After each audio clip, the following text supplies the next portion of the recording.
The cows are coming out from the barnyard and I'm gonna show you guys the pasture today.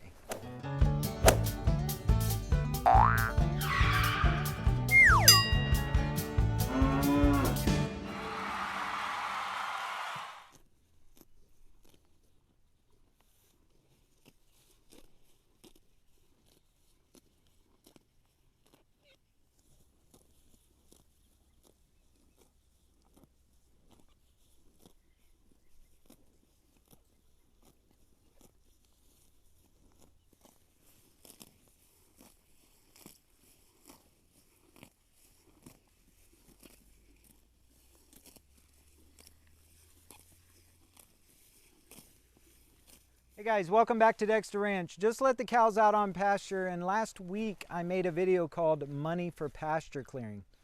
And in that video I said that I would be making a video today when I let the cows out, and that I would include a pasture tour. And I'll link that video below, but I left all the amounts and everything in that video. And so between that video and this pasture tour, that would give them a good comparison if they're in a similar situation, so that they could possibly know roughly how much money they could get to clear their property. So that's one of the reasons for the pasture tour. The other reason is just that I've had a lot of people ask me to just show more of the property in my videos. So I'm going to be doing that today. And the final reason is that I received a good amount of flack in the comment section on my video called Why Greg Judy's Methods Don't Always Work. So as I'm walking today, I'm going to discuss a little bit more about that. I'm going to talk a little bit more about why that stuff just won't work for me currently, and then my thoughts on whether or not I intend to try it as I correct some of these problems.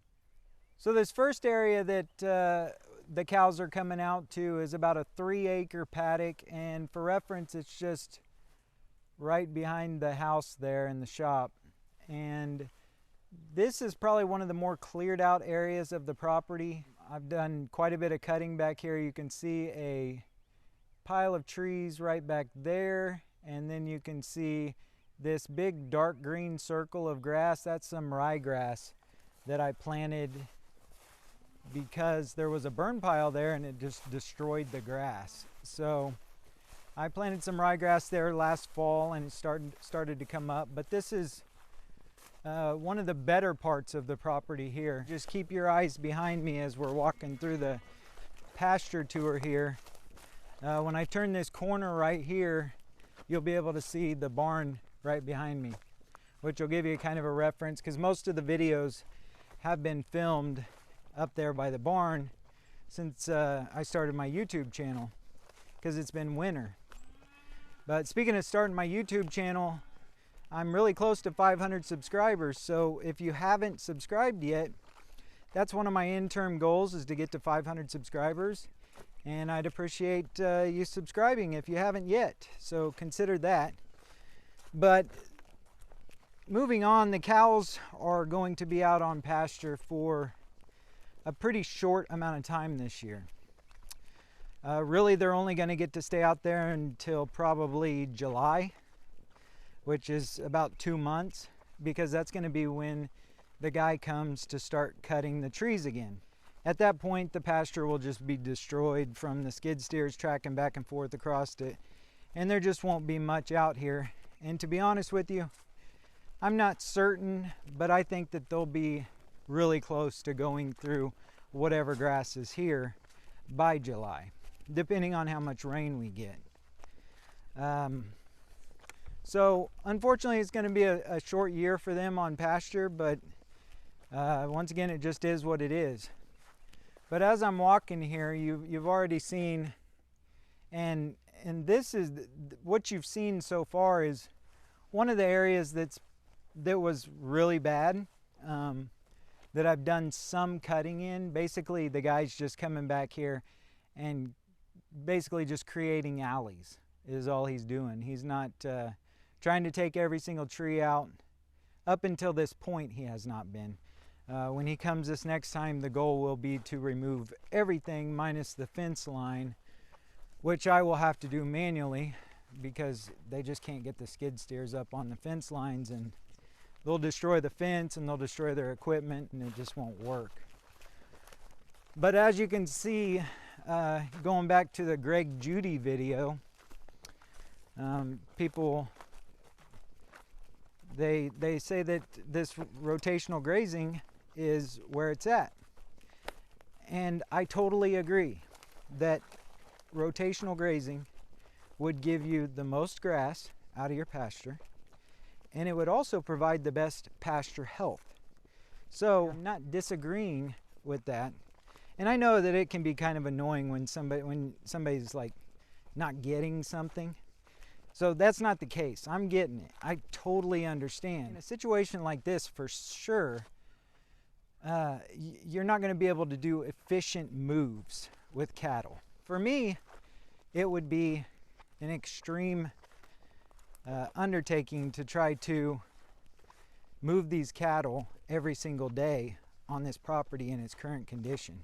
Now, when I get to that point and I have all my fences exactly like I want them, and all these trees are out of my way to where I can easily move a wire down the row, then at that point, I definitely will try it and see if the benefit of moving the cattle that often is enough to justify the labor hours that it would take with the small amount of profit that I'm making on this farm, including the costs that it would take in infrastructure and everything else to set up. Because in order to do those things, you have to have water lines ran through your entire pasture so that you can move the water trough along as you're going down the row. So there definitely is some setup cost in getting set up to do things like that as well. I'll give it a shot and I'll let you guys know exactly what I come up with. So I'm getting ready to walk into an area that will be representative of exactly what the property was when I bought it, almost completely across the board. This is an area that I haven't had an opportunity to touch yet. I'll do a little circle here just so you can see what I'm talking about, but basically there's literally just trees everywhere. And I don't know exactly what this is called. I think this is buckbrush is what they call that. That's pretty much everywhere. All I've done back here is I came back here and basically just brought the chainsaw and made a path that I can get my four-wheeler down, because there is an opened up area back here that just, for whatever reason, I don't know the reason, but it didn't have as many trees, so there's quite a bit of grass back here, or some grass back here, that the cows come back here to get to. So I created a little path that I'm walking down now, so that I could come back here and check on the cattle when they're back here in this spot. But I'm moving towards the furthest corner diagonally from the house right now, and I'm walking out into an area that is quite a bit more opened up. Like I said, I don't know exactly why the trees didn't go crazy in this area like they did the rest of them. There's still quite a few cedar trees out here, but there is a decent amount of grass, a few acres of grass in this area that the cows come back here and eat on. So I'm going to head back to the barnyard, and from there then we'll walk out to the other two paddocks that are on the property, and I'll show you what those two look like. Both of those have ponds in them, neither of which is anything to write home about, but there are ponds on both of those paddocks. We are back at the barnyard, walking back out into another paddock, and as you can see, I have pretty much cleared this paddock out. There's some trees over on that side that still need to be cut, but this is probably another 3 or 4 acres here that the cows will have access to here shortly. We'll walk over here so we can see one of the ponds that's on the property. So this is one of the ponds that's on the property, and it's basically just straight through from where I just walked. There's the barn, and there's a little pond right there, but it dries up rather quick if it doesn't rain. I do intend someday on trying to restore both of the ponds, but right now it's just not a priority. I have to focus on these trees and the infrastructure before I can worry about a pond, because right now I've kind of got water taken care of. Even though it's rural water, it's not hitting my pocketbook too hard, which I made a video about that too. If you're wondering what it costs to water cows on rural water, I made a video about that, and I'll put the link to that in the description below as well. But this area, there definitely is still some trees here that need to be cut, but there's also been quite a bit of work done already. Walking out into another pretty big area where I've done trees, hence the giant pile there that still needs to be burnt. I get a little bit nervous burning. I've had a few bad experiences, so I like to have somebody here with a piece of equipment or something that can help me out when I'm doing my burning, just to make me feel a little bit better, because like I said, I've had a couple of fires that started to get away from me and scared me pretty bad. Some of this stuff, especially if you look in this pile right here, there is cedar trees in there, and whenever you have cedar trees, that equals a really hot fire, and things can get out of control even when you think they won't. So that's the reason why you see so many burn piles sitting around. When my guy comes with the skid steer and I have more than one person here and some equipment that could possibly snuff out a fire or throw some dirt on something, then I'll do that. Here's the other pond on the property right here.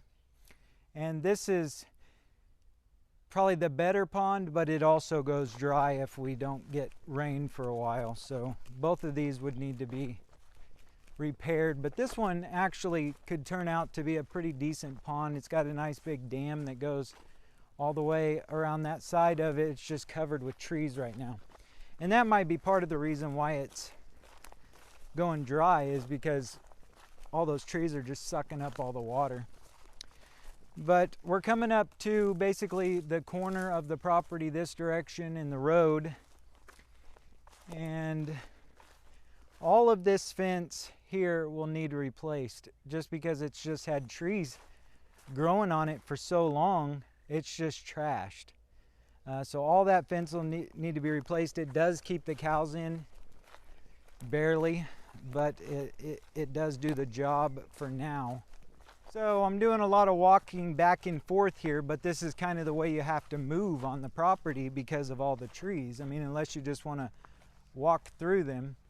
There's a little opened up area back there, and that's the pond right there that we were just at, so we haven't went too far. Heading now into the last area that has any grass in it, and this is probably, I don't know, maybe an acre and a half or something back here. Another burn pile, but just another little area that they've come back here and just done a little bit of cutting in, and the grass seems to come back pretty well once the trees are out of the way and the sun can get on it. So hopefully that will be the case on the rest of the property. That buckbrush, I got to mow it a time or two with the brush hog, and after that I generally the following year will get decent grass coming back in. So like I said, it's going to be a short year for the cows. And after July, they're just going to end up back in the barnyard. And that's the reason why I'm focusing so much on trying to get my barnyard set up in a way that hopefully I can possibly keep it clean, keep everybody separated, and try to keep them as happy as I can, just being up there eating hay, because that's going to be kind of what their life is for a while. Next year they're going to get to come out here, but I'm going to have to be really strict on how much grass I let them eat because of this financial help that I'm going to get, and because it's just the right thing to do. All right guys, so that's about the entire property. We are back to where the cows are, right behind the house here. That's the entire thing. So leave your comments down below. Let me know what you think about all those trees.